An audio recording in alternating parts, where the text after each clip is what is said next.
우리는 지금 부활절 이후 기쁨의 50일을 지내고 있습니다. 한 주를 살아내면 이 절기의 끝인 성령 강림 주일을 우리가 맞이하게 되겠죠. 부활하신 주님께서 우리에게 주시는 기쁨은 어떤 것들입니까? 잠깐의 감정에서 오는 만족을 이야기하는 것이 아닙니다. 환경이 좋아서 생기는 어떤 조건적인 기쁨도 분명 아닙니다. 예수님 안에 거할 때 주어지는 기쁨인 줄로 믿습니다. 우리가 말씀 안에 머물고 사랑 안에 거할 때 충만해지는 기쁨에 관한 겁니다. 오늘 우리는 참 감사한 날을 맞이했습니다. 오후에는 장로, 안수집사, 권사 임직 예식이 있습니다. 하나님 나라의 일꾼을 세우는 날의 기쁨이죠. 교회 안에 함께 사명을 감당할 동역자들이 세워지는 은혜의 날입니다. 이날쯤 되면, 그리고 이날 후로 예상컨대 5월 말까지만 해도요, 우리 안에 여러 재미있는 상황들이 발생할 겁니다. 누군가의 직분이 바뀌는 날이거든요. 잘못 부르면 1,000원, 2번 연속하면 커피 한 잔, 이런 우리들에게 변화가 좀 눈에 띄게 생겨날 겁니다. 꿀팁을 하나 드리자면요, 핸드폰에 저장된 그 이름과 직분부터 바꿔놓으십시오. 그러면 실수하지 않을 겁니다. 그런데요, 이날의 감사와 은혜다라고 말하는 이유는 어느 한 사람이 높아지는 날이기 때문이 아니라는 거죠. 온 교회가 하나님의 은혜를 감사하는 날입니다. 몇몇 분들만 사명을 받는 날 아닙니다. 우리 모두가 다시 사명 앞에 세워지는 날이어야 합니다. 교회는 혼자 걸어가는 공동체가 아닙니다. 예수님께서 우리를 부르시고 서로 사랑하게 하시고 또 함께 섬기게 하시며 함께 열매 맺게 하심을 알고 함께 걸어가는 공동체입니다. 그래서 특별히 오늘 예수님께서 말씀하신 이 말씀이 우리에게 깊이 다가오게 됩니다. 11절 말씀입니다. 한 목소리로 받들어 읽겠습니다. 내가 이것을 너희에게 이름은 내 기쁨이 너희 안에 있어 너희 기쁨을 충만하게 하려 함이라. 아멘. 여러분, 예수님께서 제자들에게 무거운 짐만 맡겨주신 거 아니더라라는 거예요.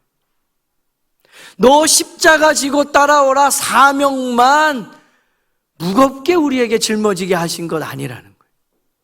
오늘 말씀을 보면 예수님께서 제자들에게 기쁨을 주십니다. 오늘 우리에게도 그 기쁨으로 충만하게 되기를 바랍니다.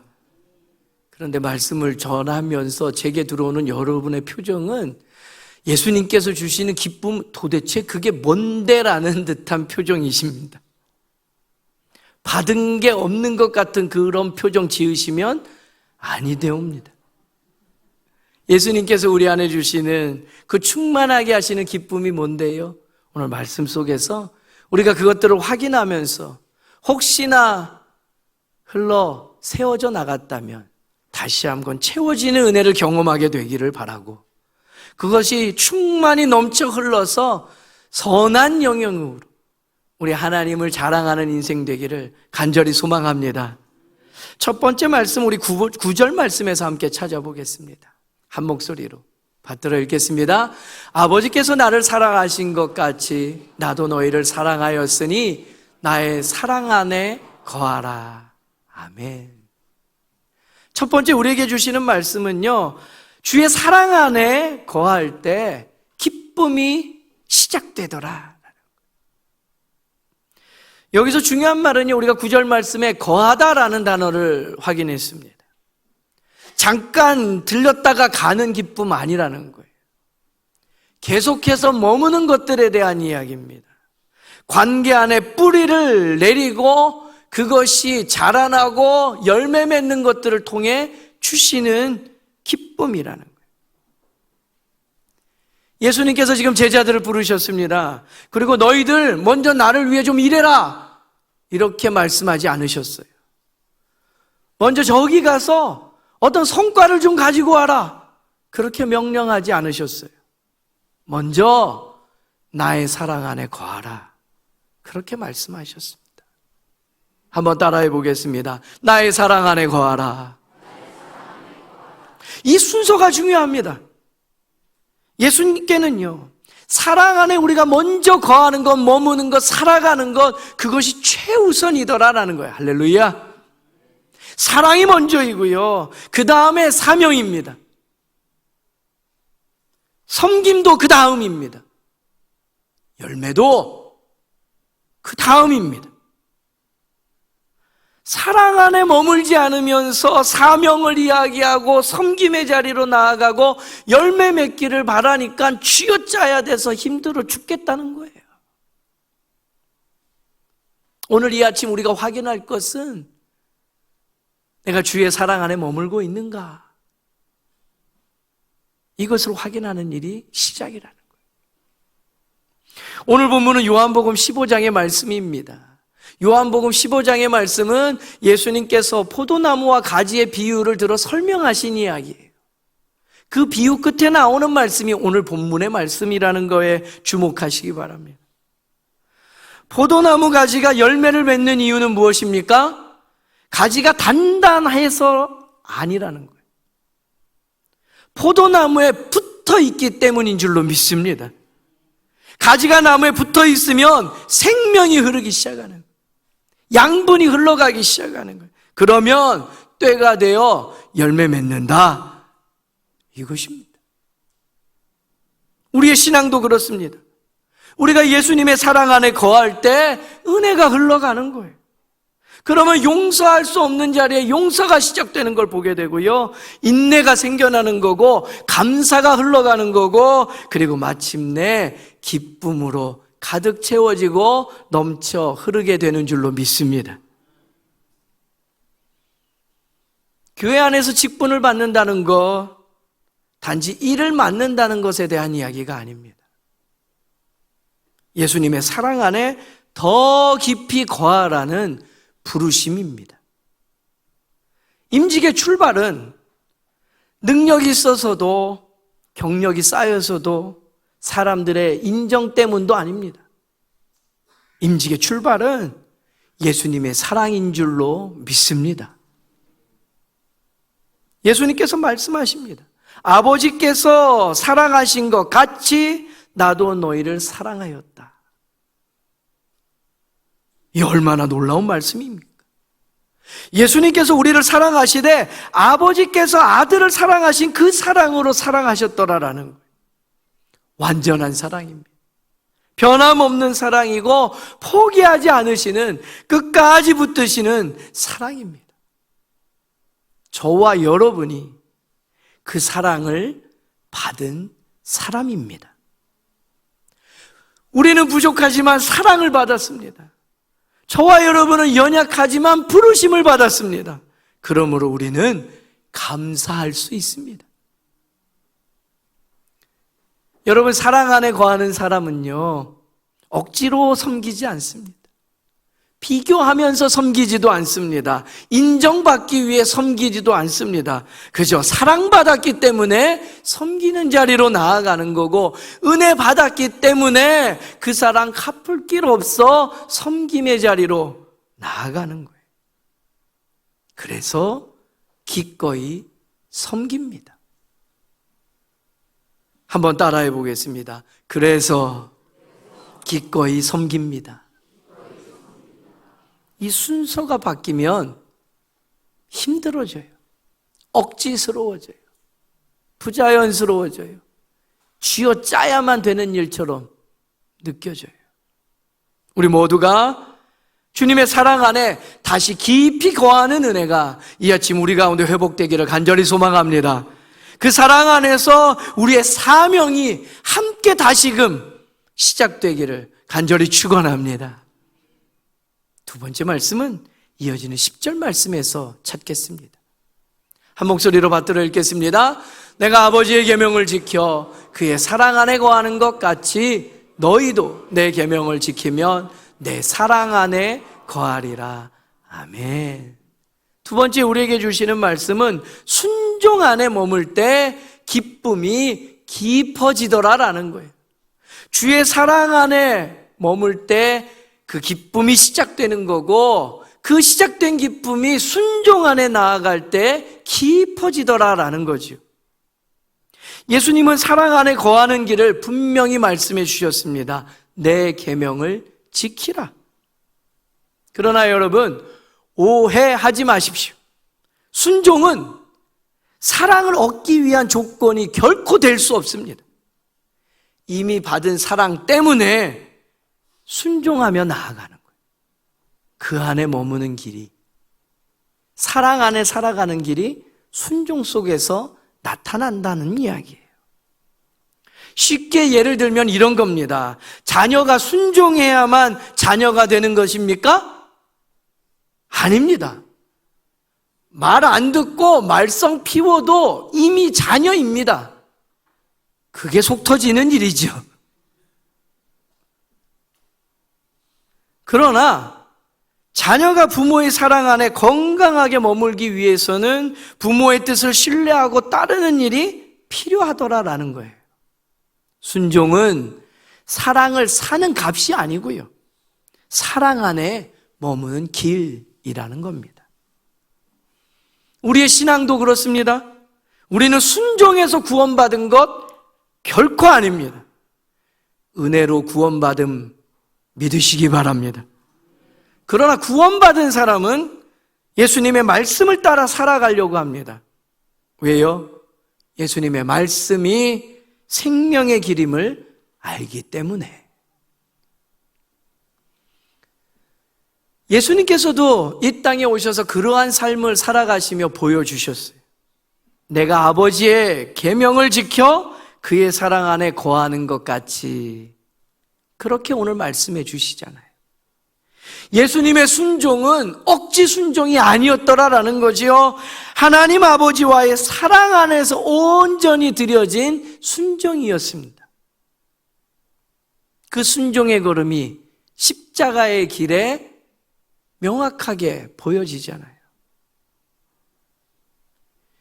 예수님께서 십자가의 길이 쉬운 길이어서 따라 걸으신 것 아닙니다. 고통이 없어서 당당하게 걸어가신 길 아닙니다. 하나님 아버지의 뜻을 아셨고 우리를 사랑하셨기 때문에 그 길을 끝까지 걸어내신 것입니다. 그래서 십자가는 실패가 아니고 사랑의 순종이었습니다. 그리고 그 순종을 통해 우리에게 오늘 이 아침 구원의 기쁨이 임한 줄로 믿습니다. 여러분, 교회의 직분도 순종의 자리입니다. 억지로 끌려가는 자리가 아닙니다. 사랑받은 사람이기에 사랑으로 응답하는 자리가 교회의 직분이라는 겁니다. 이 말씀은 오늘 임직받는 분들만을 위한 말씀이 아니고요, 우리 모두에게 예수님께서 하시는 말씀입니다. 내 사랑 안에 거하라. 그리고 내 계명을 지키라. 한번 따라해 보겠습니다. 내 사랑 안에 거하라. 내 계명을 지키라. 그러면 예수님께서 말씀하신 계명이 뭔데요? 오늘 말씀의 12절 말씀에 명확하게 기록되어져 나옵니다. 한 목소리로 받겠습니다. 내 계명은 곧 내가 너희를 사랑한 것 같이 너희도 서로 사랑하라 하는 이것이니라. 아멘. 여러분, 예수님의 계명은요 복잡하지 않습니다. 서로 사랑하라, 바로 이것입니다. 그러나 단순하지만 결코 가볍지 않음을 우리가 잘 알고 있습니다. 왜요? 기준이 높기 때문이라는 거예요. 서로 사랑하라. 어떻게 사랑하라고요?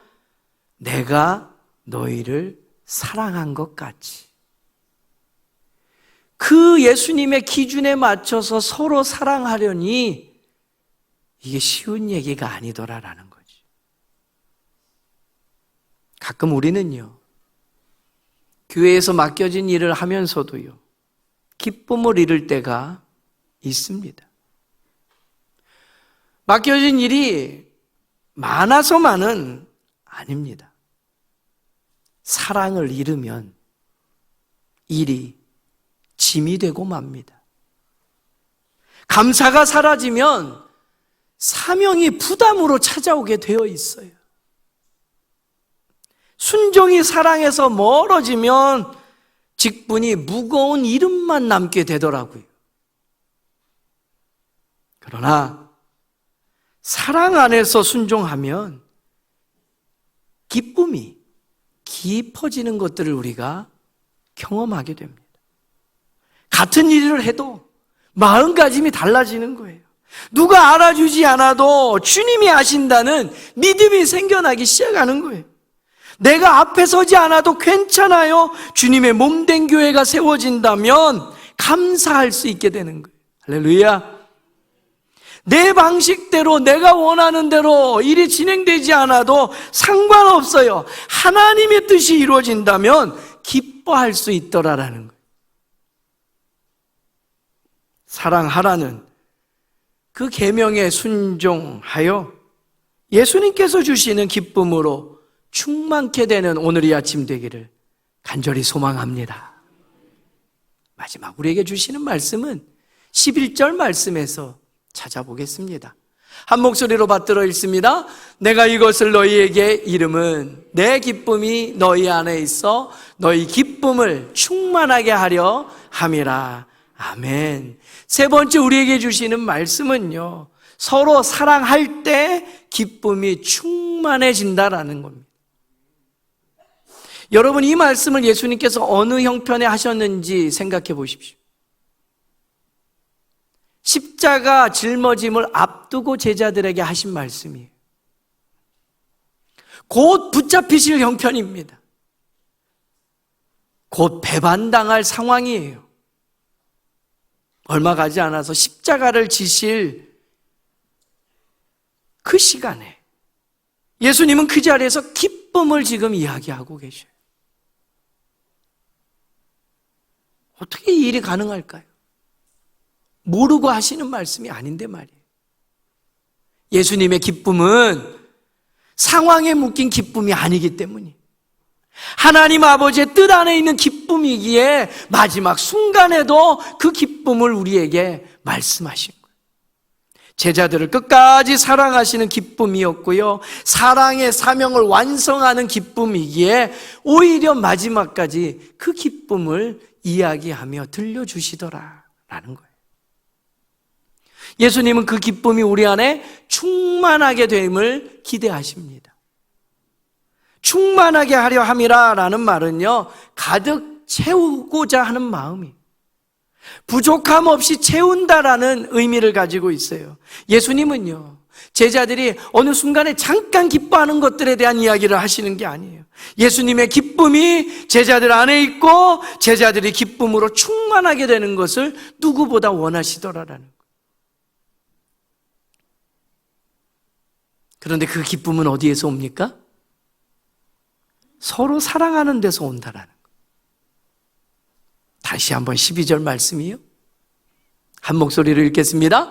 내 계명은 곧 내가 너희를 사랑한 것 같이 너희도 서로 사랑하라 하는 이것이니라. 아멘. 여러분, 그러니 교회의 기쁨은 혼자 누리는 것이 아니에요. 함께 누리는 기쁨인 줄로 믿습니다. 우리가 신앙생활 하다 보면요, 하나님께서 기대하게 하시고 소망 가운데 구하고 바라게 하시는 것들이 있어요. 그래서 그것을 간절히 바라면 하나님께서 들어 응답해 주셔요. 참 좋지요. 감사하지요. 그런데 때로는 이것을 우리가 기복신앙이라고 평가할 때가 있어요. 아니 여러분, 하나님께서 좋은 마음 주셔서 우리가 품고 기도하고 간절히 바랬을 때 응답하셨는데 이게 왜 문제예요? 문제는 우리의 구한 것이 문제가 아니고 하나님께서 응답하신 것이 문제가 아니고요, 그 응답하신 하나님 속에서 우리가 반응하지 않더라라는 거예요. 하나님께서 나 한 사람 잘 되라고 그 대답해 주셨을까요? 하나님께서 우리 인생에 기대하시는 바가 있더라라는 거예요. 내가 구하고 바라고 소망한 것들에 응답하여 주셔서 하나님의 살아계심을 보여주셨다면 그 일로 하나님께 영광을 돌리고 그 일이 우리 안에 기쁨의 이야기로 넘쳐 흘러서 하나님을 알만한 것들을 자랑하게 하시는 거예요. 그런데 우리의 문제는 이 모든 것이 다 나를 위한 걸로만 끝나버리는 거예요. 고이고 썩고 냄새나고 나만을 위한 그 한계를 뛰어넘기를 원하시는 하나님의 계획에 대해 관심이 없는 거예요.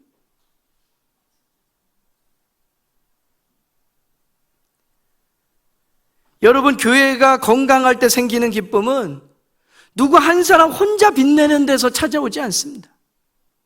서로가 서로를 세울 때 오는 거예요. 한 사람의 헌신을 모두가 감사하게 여기는 거고, 모두의 간절한 기도가 한 사람을 붙들면서 나아갈 때 찾아오는 거예요. 앞에서 섬기는 사람이 있고 뒤에서 기도로 뒷받침하며 응원하는 사람이 함께 있을 때 그 기쁨이 우리 공동체 안에 생겨나는 거예요. 오늘 우리가 마주하는 임직 예식은요, 몇몇 분들의 개인적인 행사가 결코 아닙니다. 온 교회가 함께 기뻐해야 할 일입니다. 오늘은 임직자들에게만 주시는 사명이 아니고 이 말씀은 우리 모두가 다시 사명받는 날로 나아가야 된다라는 이야기. 직분자는 앞에서 더 책임있게 섬기고 성도들은 함께 기도하며 동역하는 거예요. 직분자는 본이 되는 삶을 살아가기 시작하고 성도들은 함께 발맞추어 걸어가는 것입니다. 그렇게 교회는 세워져 나아가는 겁니다. 여러분, 교회에는 관중석이 없습니다. 교회는 주님의 몸입니다. 몸에는 여러 지체가 있다라고 성경은 우리에게 설명합니다. 지난주에 제가 건강검진을 받았거든요. 그랬더니 의사 선생님이 장기를 엑스레이를 찍고 또 뭐 초음파를 통해서 이렇게 저렇게 막 보여주면서 하는데, 보이는 장기도 있고 췌장처럼 숨겨져서 장기 사이에 잘 보이지 않는 장기도 있어요. 여러분, 교회에는 보이는 지체도 있고 보이지 않는 지체도 있습니다. 그러나 모두가 필요합니다. 모두 소중합니다. 모두 연결되어져 있어야만 합니다. 누구도 어느 한 사람 불필요한 사람은 없습니다. 누구도 구경꾼이 될 수 없습니다. 우리 모두 예수님의 사랑 안에서 부르심을 받은 사람들입니다. 한번 따라해 보겠습니다. 나는 부르심을 받은 사람입니다. 우리는 부르심을 받은 사람들입니다. 여러분, 그러기에 우리는 다시 결단해야 하는 겁니다. 하나님, 내가 있는 자리에서 교회를 세우겠습니다. 하나님, 내게 맡겨주신 사명을 기꺼이 감당하겠습니다. 주님의 몸된 교회를 끝까지 사랑하겠습니다. 불평보다는 감사로, 억지보다는 기쁨으로, 계산보다는 사랑으로 섬겨나가는 저와 여러분 되기를 간절히 소망합니다. 교회는요, 결코 혼자 세울 수 없습니다. 그러나 예수님의 사랑 안에서 우리가 서로 사랑하면 주님께서 우리 가운데 충만한 기쁨을 부어주실 줄로 믿습니다. 오늘 우리 교회 안에 그 기쁨이 충만하기를 바랍니다. 임직받는 분들의 마음에 그 기쁨으로 가득 채워지기를 바랍니다. 함께 축복하는 온 성도들의 마음에 그 기쁨으로 가득 차고 흘러넘치기를 주의 이름으로 축복합니다. 함께 기도하겠습니다.